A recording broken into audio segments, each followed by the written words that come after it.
கார்த்திகை தீபம் தொடரில் அபிராமி பெயரிருக்கும் சொத்துக்களை 3 மகன்களுக்கும் பிரித்து எழுதுவதற்காக ரிஜிஸ்டர் ஆஃபீஸுக்கு வர சொல்கிறாரு. கார்த்திக்கும் ரிஜிஸ்டர் ஆஃபீஸுக்கு வராரு. 3 பேரும் வராங்க.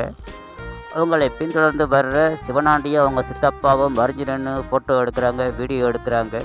3 பேரும் கையெழுத்து போட்டு ரிஜிஸ்டர் பண்ணுறாங்க. அதை வீடியோ எடுக்கிற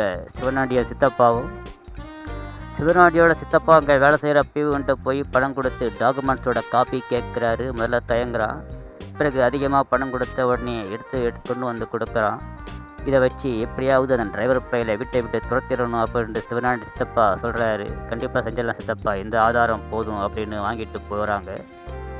ஹோட்டல் ரூமில் இருக்கும் ரேவதிக்கு அவரது தோழி ஃபோன் பண்ணி தனது பொண்ணோட பர்த்டே ஃபங்க்ஷனுக்கு இன்வைட் பண்ணுறாங்க. இது விஷயமா கார்த்திக்கிட்ட சொல்லிவிட்டு 2 பேரும் போகிறதுக்கு ரெடியாக ஆகுறாங்க. சுவாதியை பத்திரமா இருந்து ப்ராக்டிஸ் பண்ண சொல்லிவிட்டு 2 பேரும் கிளம்புறாங்க.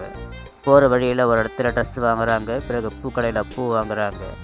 பூவை கார்த்திகை வச்சு விடுறாரு. அங்கே இந்த நேரத்தில் ஒரு ஆள் அவர் மனைவியை போட்டு அடித்து கொடுமைப்படுத்துகிறாரு. இதை கார்த்திக் தட்டி கேட்குறாரு. சார், இது உண்மை கிடையாது.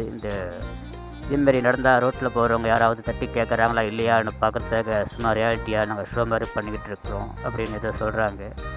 பிறகு வந்துடுறாரு. ரேவதி கார்த்திகை நினச்சி ரொம்ப பெருமைப்படுறாங்க. பர்த்டே நடைபெறும் அவங்க ஃப்ரெண்டோட வீட்டுக்கு கார்த்திகை கூட்டிக்கிட்ட ரேவதி போகிறாங்க. அங்கே ரேவதியை எல்லோரும் வரவேற்கிறாங்க. அவங்க ஃப்ரெண்ட்ஸ்லாம் கார்த்திகை அறிமுகப்படுத்தி வைக்கிறாங்க. ராஜா, இவர் தான் ஹஸ்பண்டு அப்படின்னு எல்லோரும் வெறுப்பேற்றுறாங்க, நக்கலாக பேசுகிறாங்க. கோவப்படுற ரேவதி செய்கிற தொழிலை வச்சு அவங்க போகிற ட்ரெஸ்ஸை வச்சோ அவங்க பெரிய ஆள் சின்ன ஆள்னு பார்க்கக்கூடாது, எல்லாருக்கும் மரியாதை தரணும் ரொம்ப கோவமாக பேசுகிறாங்க. எல்லோரும் சாரி சொல்கிறாங்க.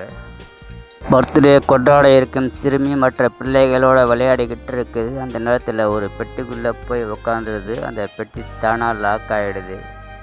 கேக்கு விட்டு நேரம் ஆச்சுன்னு குழந்தைய எல்லாரும் வீடு ஃபுல்லாக